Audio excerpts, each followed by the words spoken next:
నమస్తే welcome to PN media news. Telangana కాంగ్రెస్లో ఇప్పుడు ఎక్కడ చూసినా ఒకటే పేరు, ఒకటే గలం హాట్ టాపిక్ గా మారారు. ఎమ్మెల్సీ విజయశాంతి నిన్నటిదాకా సైలెంట్ గా ఉన్న రాములమ్మ ఒక్కసారిగా మైక్ పడితే శత్రువుల గుండెల్లో రైళ్లు పరిగెత్తించడం ఆమెకు వెన్నతో పెట్టిన విద్య.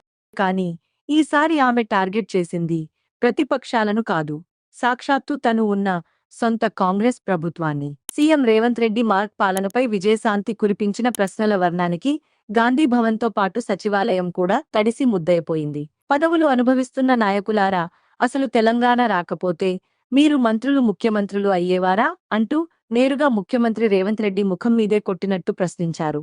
కాంగ్రెస్ ఎమ్మెల్సీగా ఉంటూనే రేవంత్ ప్రభుత్వం ఇచ్చిన అడ్డగోలు హామీలను ఎందుకు అమలు చేయడం లేదని నిలదీశారు. అసలు ఇన్నాళ్ళు గుమ్మనంగా ఉన్న విజయశాంతికి సడన్ గా ఉద్యమకారులపై ఇంత ప్రేమ ఎందుకు పుట్టుకొచ్చింది? రేవంత్ రెడ్డి నాయకత్వం ఆమెకు అస్సలు నచ్చడం లేదా? ఈ గర్జన వెనక ఉన్న అసలు పొలిటికల్ మాస్టర్ ప్లాన్ ఏంటి అనేది ఈ వీడియోలో చూద్దాం. విజయశాంతి గతంలో మాట్లాడుతూ తెలంగాణ అంటే కేవలం మ్యాప్లో ఒక రాష్ట్రం కాదు, వేల మంది అమరవీరుల త్యాగాల పునాది, వందలాది కుటుంబాల కన్నీటిగాథ. ఇదే పాయింట్ను శాసన మండలి వేదికగా విజయశాంతి కుండబద్దలు కొట్టారు. ఉద్యమకారులు లేకపోతే అసలు మీ పీఠాలు ఎక్కడివి, మీ పదవులు ఎక్కడివి అని ప్రశ్నిస్తూ కాంగ్రెస్ పెద్దల గుండెల్లో గుబులు రేపారు. రేవంత్ సర్కార్ అధికారంలోకి వచ్చి అప్పుడే 2 ఏళ్లు కావస్తోంది. మరి ఎన్నికల ముందు గుప్పించిన హామీల మూటలు ఏమయ్యాయి రాములమ్మ అని జనం అడకముందే ఆమె జనం తరపున అడిగేశారు. ప్రతి ఉద్యమకారుడికి నెలకు 25,000 రూపాయల పెన్షన్ ఇస్తామన్నారు.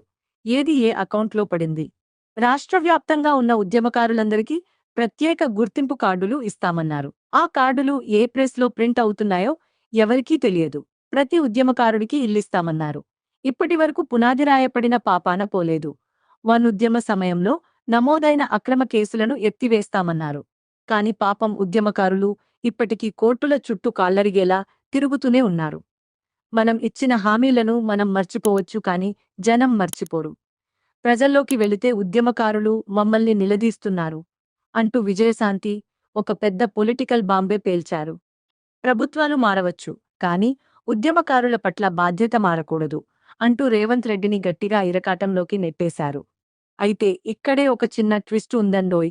ఇన్నాళ్లు సైలెంట్గా ఉన్న విజయశాంతికి ఉన్నట్టుండి ఉద్యమకారులపై ఇంత ప్రేమ, రేవంత్ రెడ్డి ప్రభుత్వంపై ఎంత కసి ఎందుకు పుట్టుకొచ్చాయా అని పొలిటికల్ సర్కిల్స్ ముక్కున వేలేసుకుంటున్నాయి. గత ఎన్నికల ముందు బీజేపీకి రామ్ రామ్ చెప్పి కాంగ్రెస్ కండువా కప్పుకున్న ఈమెకు పార్టీ ఎమ్మెల్సీ ఇచ్చి బాగానే సత్కరించింది. కానీ ఎమ్మెల్సీ వచ్చాక కూడా ఆమె ఎప్పుడూ బయటకు వచ్చి ప్రజా సమస్యలపై మాట్లాడిన దాఖలాలు లేవు. ప్రతిపక్షాలు కాంగ్రెస్ను తిట్టిపోస్తున్న ఒక్కనాడు డిఫెండ్ చేసుకోలేదు. మరి ఇప్పుడెందుకు ఈ రేంజ్లో రగిలిపోతున్నారు అంటే అసలు కథ వేరే ఉందట. మొన్నటిదాకా మంత్రివర్గ విస్తరణ జరుగుతుందని, తనకు ఖచ్చితంగా క్యాబినెట్ ర్యాంక్ పదవి దక్కుతుందని రాములమ్మ గట్టి ఆశలే పెట్టుకున్నారట. కాని కాంగ్రెస్ అధిష్టానం మాత్రం ప్రస్తుతానికి నో విస్తరణ నో పదవులు అని తేల్చేసరికి రాములమ్మకి భంగపాటు తప్పలేదు. రేవంత్ రెడ్డి లీడర్షిప్లో తనకు ప్రాధాన్యత దక్కడం లేదని, తనలాంటి సీనియర్లను పక్కన పెట్టేస్తున్నారనే తీవ్ర అసంతృప్తి ఆమెలో గూడు కట్టుకుందనేది ఇన్సైడ్ టాక్. అందుకే రేవంత్ నాయకత్వం నచ్చక ఇలా ఉద్యమకారుల అస్త్రాన్ని బయటకు తీసి సొంత ప్రభుత్వంపైనే యుద్ధం ప్రకటించారని విశ్లేషకులు చెవులు కొరుక్కుంటున్నారు.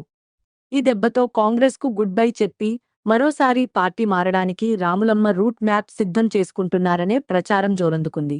విచిత్రం ఏంటంటే ఈ వార్తలను ఆమె ఖండించడం కూడా లేదు. దీంతో విజయశాంతి పార్టీ మారడం ఖాయమని రాజకీయ విశ్లేషకులు భావిస్తున్నారు. వచ్చే ఎన్నికల నాటికి ఈ ఫైర్ బ్రాండ్ కాంగ్రెస్కు గుడ్ బై చెప్పడం పక్కా అని రాజకీయ పండితులు లెక్కలు వేసుకుంటున్నారు. మరి సొంత గూటి నుంచే వస్తున్న ఈ తీవ్రమైన విమర్శలపై, ముఖ్యంగా రాములమ్మ విసిరిన ప్రశ్నలపై సీఎం రేవంత్ రెడ్డి ఎలా స్పందిస్తారు? లైట్ తీసుకుంటారా, లేక దిద్దుబాటు చర్యలు చేపడతారా?